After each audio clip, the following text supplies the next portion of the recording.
এই আবির, তারা। Varsity gate থেকে বের হতেই পেছন থেকে নীলার চিৎকার ভেসে এলো। আমি হাঁটা থামাতেই মেয়েটা দৌড়ে এসে হাঁপাতে হাঁপাতে আমার সামনে দাঁড়ালো। কি হয়েছে? তুই এত জোরে হাঁটিস কেন? আমাকে ফেলে চলে যাচ্ছিলি?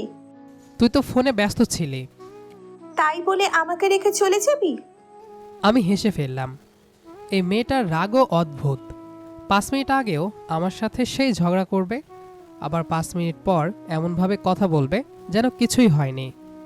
নীলা আমার বেস্ট ফ্রেন্ড। প্রথম বর্ষ থেকেই একসাথে class, canteen, library, group study, সব জায়গায় আমরা দুজন। পুরো ডিপার্টমেন্ট জানে আমাদের একজনকে দেখলে আরেকজন আশেপাশেই থাকবে। কিন্তু একটা জিনিস কেউ জানে না, আমি নীলাকে ভালোবাসি অনেক দিন ধরেই। তবুও কখনো বলিনি, কারণ ওকে হারানোর সাহস আমার নেই। প্রেমে ব্যর্থ হলে হয়তো মানুষ নতুন কাউকে খুঁজে নেয়, কিন্তু বেস্ট ফ্রেন্ড হারালে সেই শূন্যতা আর কেউ পূরণ করতে পারে না। তাই নিজের অনুভূতিটা নিজের কাছেই রেখে দিয়েছে। নীলাভ আমার হাত টেনে বলল, চল আজকে ফুচকা খাবো। আমার কাছে টাকা নেই। মিথ্যা বলিস না, সকালে তো আন্টি টাকা দিয়েছে। আমি অবাক হয়ে তাকালাম। তুই এসবও জানিস? নীলাভ গর্বের সাথে বলল। তোর ব্যাপারে আমি কি জানি না? আমি শুধু হাসলাম। ইস, যদি জানতো। সবচেয়ে বড় যে কথাটা ও জানে না সেটা হলো ওর হাসিটাই আমার সবচেয়ে প্রিয় জিনিস। আমরা পাশাপাশি হাঁটতে থাকলাম। নীলা গল্প করছে আর আমি চুপচাপ শুনছি।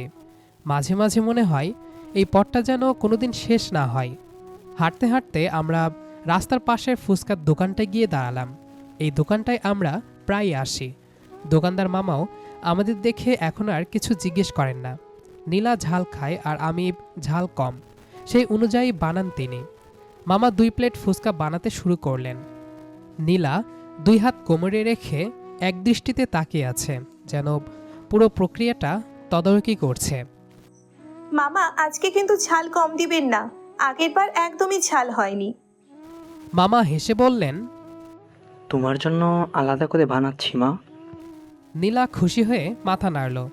তারপর আমার দিকে তাকিয়ে মুচকি হাসল। আর ওরটাই ঝাল কম, বেশি ঝাল খেতে পারে না। আমি ভ্রুকুচকে বললাম, আরে আমি পারি। ধুর, গত সপ্তাহে 3টা ফুচকা খেয়েই তো পানি খুঁজছিলি। আমি একটু অপ্রস্তুত হয়ে কাশলাম। ওই দিন ভুল করে বেশি ঝাল পড়ে গিয়েছিল। অজুহাত দিস না, আমি সব জানি। মামাও হেসে ফেললেন।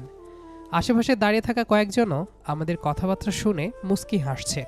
কিছুক্ষণ পর মামা আমাদের হাতে 2 প্লেট ফুচকা ধরিয়ে দিলেন। নীলা প্রথমে ফুচকা মুখে দিয়েই চোখ বন্ধ করে বলল, আহ, এই জন্যেই আমি এই দোকানে আসি। আমি একটা ফুচকা মুখে দিয়ে ধীরে ধীরে চিবাতে লাগলাম। খারাপ না। নীলা চোখ বড় বড় করে তাকালো। খারাপ না মানে? এটা পৃথিবীর সেরা ফুচকা। তোর কাছে তো সব কিছুই পৃথিবীর সেরা। নীলা গম্ভীর মুখ করে বলল, না, সবকিছু না। তাহলে? ফুচকা, আইসক্রিম আর। বলে হঠাৎ থেমে গেল। আমি কৌতূহলী হয়ে তাকালাম। আর? নীলা আমার দিকে তাকিয়ে কয়েক সেকেন্ড চুপ করে রইল। তারপর হঠাৎ হেসে বলল, আর আমার বেস্ট ফ্রেন্ড। আমি কিছু বললাম না, শুধু অদ্ভুত একটা অনুভূতি বুকের ভেতর ছড়িয়ে পড়ল। কখনো কখনো একটা সাধারণ বাক্যও মানুষের পুরো দিনটা সুন্দর করে দিতে পারে। আমরা ধীরে ধীরে ফুচকা খেতে লাগলাম। নীলা প্রতিটা ফুচকার পরই বলছে, মামা, আরেকটু টক পানি দেন, এটাতে ঝাল কম হয়েছে। ওর এসব ছোট ছোট অভিযোগ শুনে মনে হয় পৃথিবীতে ওর চেয়ে ব্যস্ত মানুষ আর নেই। হঠাৎ নীলা আমার প্লেটের দিকে তাকিয়ে বলল, তুই এত আস্তে খাচ্ছিস কেন? আরাম করে খাচ্ছি।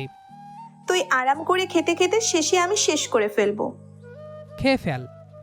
কথাটা বলার সঙ্গে সঙ্গেই ও কোনো রকম দ্বিধা না করে আমার প্লেট থেকে একটা ফুচকা তুলে নিয়ে নিজের মুখে দিয়ে দিল। আমি অবাক হয়ে তাকিয়ে রইলাম। এইটা আমার।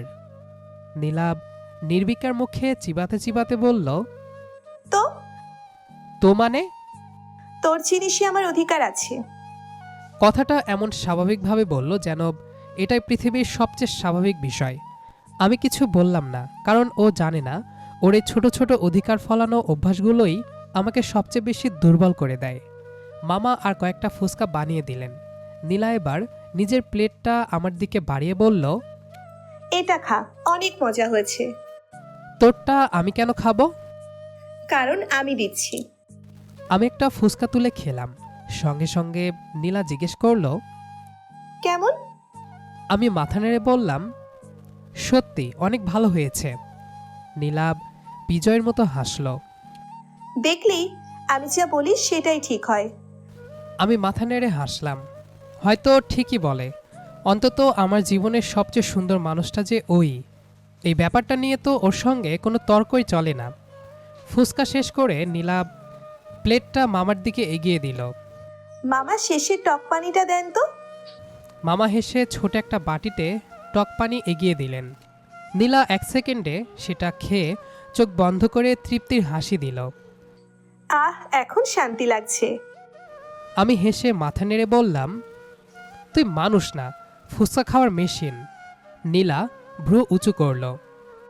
তোর কোনো সমস্যা? না, শুধু ভাবছি তোর বিয়ে হলে তোর স্বামীর মাসে কত টাকা শুধু ফুচকার পেছনেই যাবে। কথাটা বলেই বুঝলাম, না বললেও পারতাম। নীলা কয়েক সেকেন্ড চুপ করে রইল, তারপর আমার দিকে তাকিয়ে বলল, তাহলে যার সাথে বিয়ে হবে তাকে আগে থেকেই প্রস্তুত থাকতে হবে। আমি হালকা হেসে বললাম, অবশ্যই, না হলে দেউলিয়া হয়ে যাবে। নীলা হেসে ফেলল। এত ভয় কিসের? আমি নিজের টাকাতেও খেতে পারবো। তুই? হ্যাঁ, চাকরি করব, তারপর যত ইচ্ছে ফুচকা খাবো। আমি মুস্কি হাসলাম। আর জামাই যদি ফুচকা পছন্দ না করে? তাহলে জোর করে খাওয়াবো। কি, জোর করে খাওয়াবি? নীলা একদম সিরিয়াস হয়ে বলল, অবশ্যই, একা একা খেতে আমার ভালো লাগে না। বিল দিয়ে আমরা দোকান থেকে বেরিয়ে আবার পাশাপাশি হাঁটতে লাগলাম। বিকেলের আলোটা ধীরে ধীরে নরম হয়ে আসছে।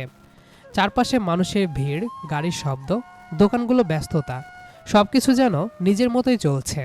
অথচ আমাদের দুজনের ছোট্ট পৃথিবীটা যেন আলাদা।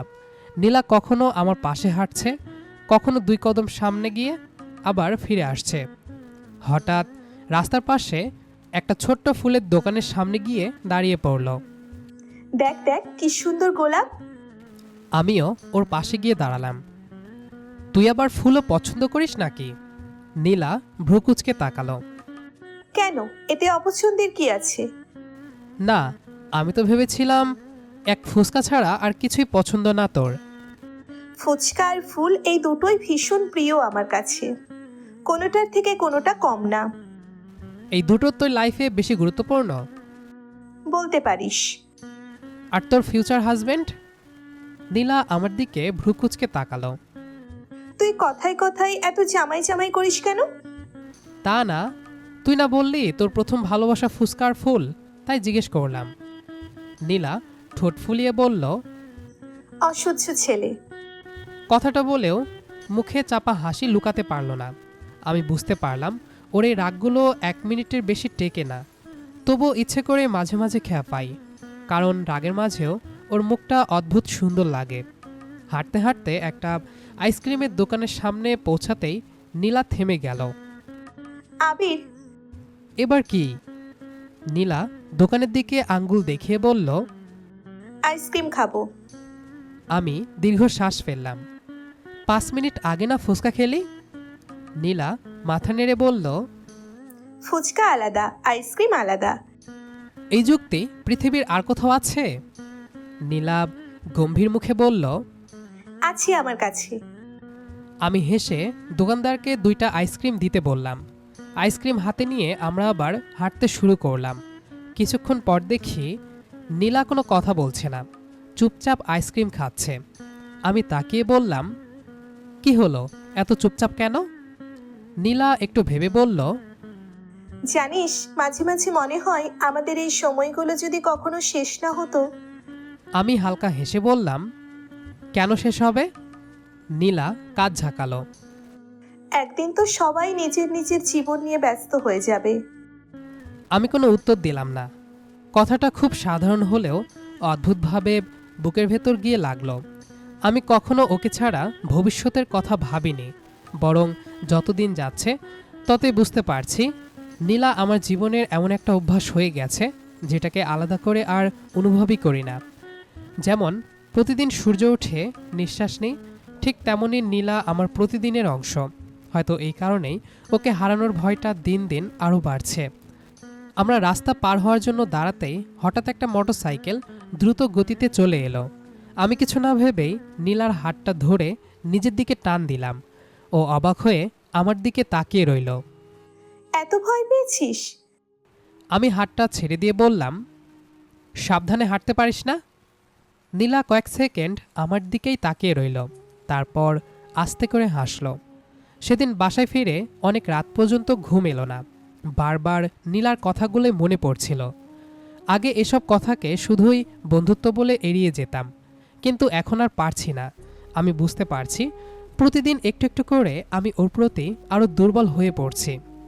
এটা হঠাৎ করে হওয়ার কোনো অনুভূতি নয়, বরং অনেক দিনের অজান্তে জমে থাকা ভালোবাসা। আমি নীলাকে শুধু ভালোবাসি বললেই হয়তো কম বলা হবে। আমি চাই ভবিষ্যতের প্রতিটা সকালে ঘুম ভাঙলে প্রথম মানুষটা ওই হোক। কোনো উৎসবের দিনে সবার আগে ওকেই খুঁজে পাই। কোনো সমস্যায় পড়লে ও আমার ওপর ভরসা করুক। সেদিনের পর থেকে আমাদের মধ্যে যেন অদ্ভুত একটা পরিবর্তন আসতে শুরু করলো। পরিবর্তনটা এতটাই ধীরে ধীরে হচ্ছিল যে আমরা কেউই সেটা বুঝতে পারছিলাম না। শুধু আগের চেয়ে একে অপরকে একটু বেশি খুঁজতাম। সকালে ভার্সিটিতে পৌঁছাতেই আমার প্রথম কাজ হয়ে গেল নীলাকে খোঁজা। গেটের সামনে দাঁড়িয়ে থাকলে মনে হতো এখনই হয়তো দৌড়ে এসে বলবে, এই আমার জন্য দাঁড়াসনি কেন? আর যদি কোনোদিন ও আমার আগে এসে যেত তাহলে দূর থেকে হাত নেড়ে ডাকতো, এই দিকে, আমি এখানে। এসব ছোট ছোট মুহূর্তই কখন যে আমার দিনের সবচেয়ে প্রিয় অংশ হয়ে উঠেছিল আমি নিজেও বুঝতে পারিনি। একদিন ক্লাস শেষ হওয়ার পর আমি একটা স্যারের সাথে কথা বলছিলাম। কথা শেষ করে ফিরে দেখি নীলাভ করিডোরে দাঁড়িয়ে আছে, মুখটা একটু গম্ভীর। কি হলো? কিছু না। তাহলে এমন মুখ করে আছিস কেন? নীলাভ অন্যদিকে তাকিয়ে বলল, তোর জন্য 10 মিনিট দাঁড়িয়ে আছি। আমি হেসে বললাম, তাই নাকি? নীলাভ বিরক্ত হয়ে বলল, হাসছিস কেন?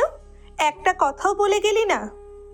আমি মুস্কি হেসে বললাম, আচ্ছা আর হবে না।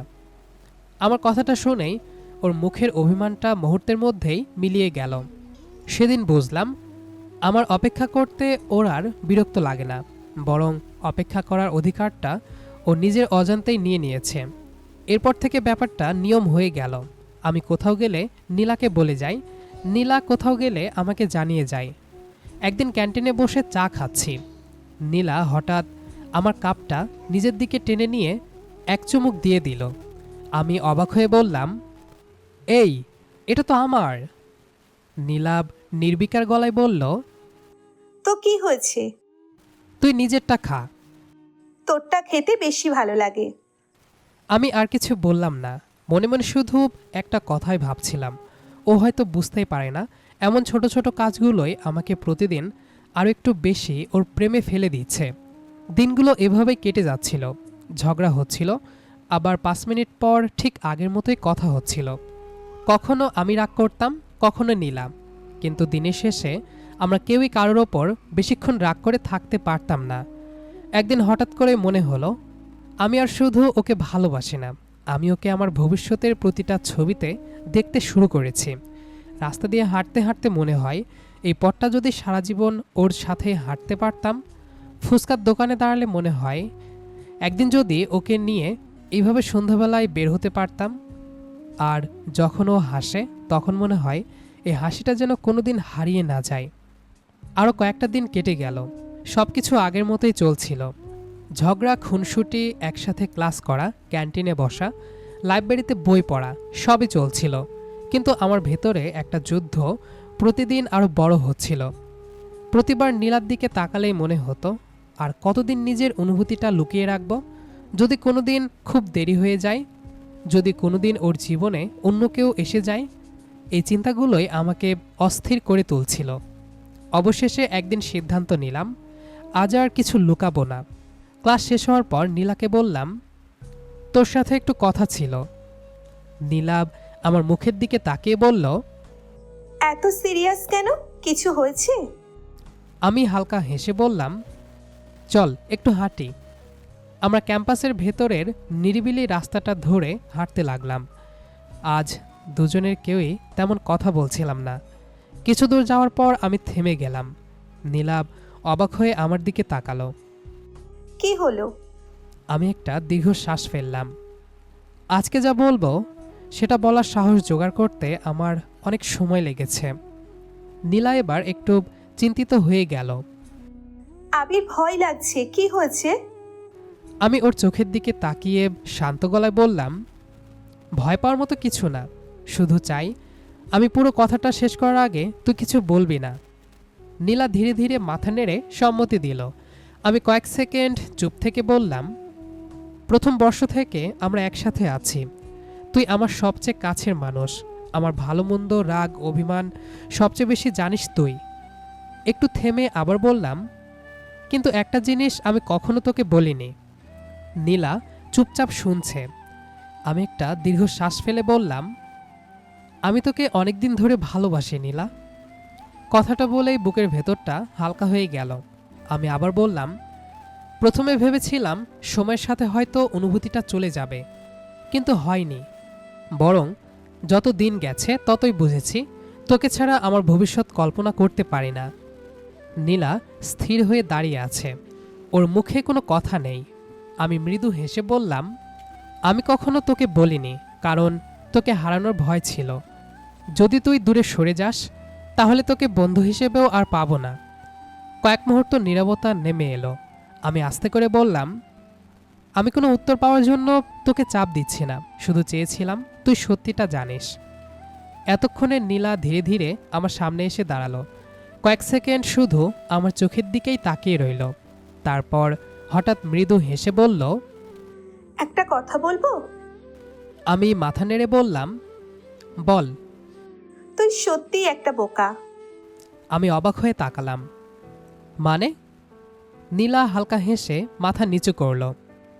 এতদিন ধরে তুই শুধু একাই লুকিয়ে রেখেছিস বলে ভাবছিলি? আমি কিছু বুঝতে না পেরে চুপ করে রইলাম। নীলা আবার আমার দিকে তাকালো। তুই যখন অন্য মেয়েদের সাথে কথা বলতিস আমার রাগ হতো। তুই দেরি করলে আমি অপেক্ষা করতাম। তুই অসুস্থ হলে আমার নিজের থেকেও বেশি চিন্তা হতো। এসব কি শুধু বন্ধুত্ব ছিল? আমার বুকের ভেতরটা কেঁপে উঠল। নীলা মৃদু হেসে বলল, আমিও অনেকদিন ধরেই তোকে ভালোবাসি আবির, শুধু সাহস করে বলতে পারিনি। আমি অবিশ্বাসের চোখে ওর দিকে তাকিয়ে রইলাম। কিছুক্ষণ আগেও মনে হচ্ছিল হয়তো আজকের পর সব কিছু বদলে যাবে, কিন্তু বদলটা এমন হবে সেটা আমি কল্পনাও করিনি। আমি আস্তে করে বললাম, তুই কি সত্যি বলছিস? নীলা মুচকি হেসে মাথা নেড়ে বলল, এত বড় কথা নিয়ে মিথ্যা বলবো কেন? তাহলে আগে বলিসনি কেন? নীলা হালকা দীর্ঘশ্বাস ফেলল। ঠিক যে কারণে তুই বলিসনি, ভয় পেতাম। যদি তুই আমাকে শুধু বন্ধু হিসেবেই দেখে থাকিস, যদি এই বন্ধুত্বটাই নষ্ট হয়ে যায়। আমি হাসলাম। তাহলে আমরা দুজনেই একই রকম বোকা ছিলাম। নীলা হেসে ফেলল। হ্যাঁ, অনেকটাই। কয়েক মুহূর্ত আমরা দুজনেই চুপ করে দাঁড়িয়ে রইলাম। আজ নীরবতাটাও অদ্ভুত সুন্দর লাগছিল। আমি ধীরে ধীরে ওর দিকে হাত বাড়িয়ে দিলাম। তাহলে আজ থেকে নতুন করে শুরু করি? নীলা আমার হাতের দিকে তাকিয়ে রইল। তারপর কোনো দ্বিধা না করে নিজের হাতটা আমার হাতে রাখল। তবে একটা শর্ত আছে। কি শর্ত? এখন থেকেই বিয়ের কথা ভেবে বসে থাকবি না। আগে দুজনেই পড়াশোনা শেষ করব, নিজেদের পায়ে দাঁড়াবো, তারপর পরিবারের কাছে সব বলবো। আমি হেসে বললাম, আমারও ঠিক একই ইচ্ছে। নীলা মুস্কি হেসে বলল, আর একটা কথা, বল। কোনো সমস্যা হলে পালিয়ে যাওয়ার চেষ্টা করবি না, আগে আমার সাথে কথা বলবি। আমি ওর হাতটা একটু শক্ত করে ধরে বললাম, কথা দিলাম। সেদিন আমরা আর কোনো বড় বড় কথা বলিনি, শুধু পাশাপাশি হেঁটেছিলাম। তবে পার্থক্য ছিল একটা, আগে আমরা ছিলাম বেস্ট ফ্রেন্ড, আর আজ আমরা একে অপরের সবচেয়ে আপন মানুষ। এরপর দিনগুলো আরও সুন্দর হয়ে উঠল। ক্লাস শেষে একসাথে বাড়ি ফেরা, পরীক্ষার প্রস্তুতি, একে অপরের নোটস বানিয়ে দেওয়া, রেজাল্টের দুশ্চিন্তা, সব কিছু আগের মতোই ছিল, শুধু সম্পর্কটার নাম বদলে গিয়েছিল। ঝগড়া এখনও হতো। নীলা এখনও আমার প্লেট থেকে খাবার তুলে খেত। আমি এখনও ওকে ফুচকা খাওয়াতে নিয়ে যেতাম, কিন্তু এখন আর অনুভূতিগুলো লুকিয়ে রাখতে হতো না। সময় নিজের গতিতেই এগিয়ে চলল। দেখতে দেখতেই অনার্স শেষ হয়ে গেল। আমরা দুজনেই নিজের নিজের ক্যারিয়ার গুছিয়ে নিতে ব্যস্ত হয়ে পড়লাম। ব্যস্ততা বেড়েছিল, কিন্তু একে অপরের জন্য সময় বের করার অভ্যাসটা কখনো বদলায়নি। একদিন সন্ধ্যায় আমি বাসায় সব কথা খুলে বললাম। আম্মু কিছুক্ষণ চুপ থেকে শুধু হাসলেন। নীলাকে তো আমার অনেক আগেই পছন্দ। অনেক নম্র ভদ্র মেয়ে, দেখতেও মাশাআল্লাহ। আমি অবাক হয়ে তাকালাম আম্মুর দিকে। ওইদিকে নীলাও তার পরিবারের কাছে আমাদের সম্পর্কের কথা জানালো। শুরুর কিছু প্রশ্ন খুব স্বাভাবিক, দ্বিধা থাকলেও শেষ পর্যন্ত দুই পরিবারই আমাদের সিদ্ধান্তকে সম্মান করলেন। অনেক বছরের বন্ধুত্ব, বিশ্বাস আর ভালোবাসার গল্পটা তখন দুই পরিবারের আশীর্বাদও পেল। অবশেষে সেই দিনটাও চলে এলো। পরিবারের সবাইকে নিয়ে খুব সুন্দর আর সাধারণ একটা আয়োজনের মধ্যে আমাদের বিয়ে হলো। কাবিনের কাগজে সই করার সময় একবার নীলার দিকে তাকালাম। ও আমার দিকেই তাকিয়েছিল। চোখাচোখি হতেই দুজনেই হেসে ফেললাম। মনে পড়ে গেল একদিন ফুচকার দোকানে দাঁড়িয়ে ও বলেছিল, তোর জিনিসে আমার অধিকার আছে। আজ সেই কথাটাই যেন সত্যি হয়ে গেল। বিয়ের পর সবাই যখন শুভেচ্ছা জানাচ্ছিল, নীলা আস্তে করে আমার কানের কাছে ফিসফিস করে বলল, এখন কিন্তু আমাকে যত ইচ্ছে ফুচকা খাওয়াতে হবে। আমি হেসে বললাম, সেদিন তো বলেছিলাম তোর জন্য আগেই প্রস্তুতি নিয়ে রাখব। রাত অনেকটা নেমে এসেছে। সারাদিনের ব্যস্ততা, আত্মীয় স্বজনের ভিড় আর শুভেচ্ছা বিনিময়ের পর অবশেষে সব কিছু ধীরে ধীরে শান্ত হয়ে গেল। দরজাটা আস্তে করে বন্ধ করে আমি ভেতরে ঢুকলাম। নীলা বিছানার একপাশে শান্ত হয়ে বসে আছে, মুখে লাজুক একটা হাসি। এত বছরে চেনা মানুষটাকে আজ যেন নতুন করে দেখছি। অথচ এই মেয়েটার সাথে কত ঝগড়া করেছি, কত ফুচকা খেয়েছি, কত বিকেল গল্প করতে করতে পার করে দিয়েছি। আমি মৃদু হেসে বললাম, কি ব্যাপার, আজকে এত চুপচাপ কেন? নীলা মাথা নিচু করে বলল, জানি না, আজকে কেমন যেন লাগছে। আমি একটু কাছে গিয়ে বসলাম। আমারও। কিছুক্ষণ দুজনেই চুপ করে রইলাম। নীরবতাটা অস্বস্তিকর ছিল না, বরং অনেক দিনের অপেক্ষা শেষ হওয়ার একটা শান্ত অনুভূতি ছিল। আমি আস্তে করে বললাম, জানিস, আজও বিশ্বাস হচ্ছে না, এতদিন যার সঙ্গে বেস্ট ফ্রেন্ড হয়ে হেঁটেছি, আজ সেই আমার স্ত্রী। নীলা মুচকি হেসে আমার দিকে তাকালো।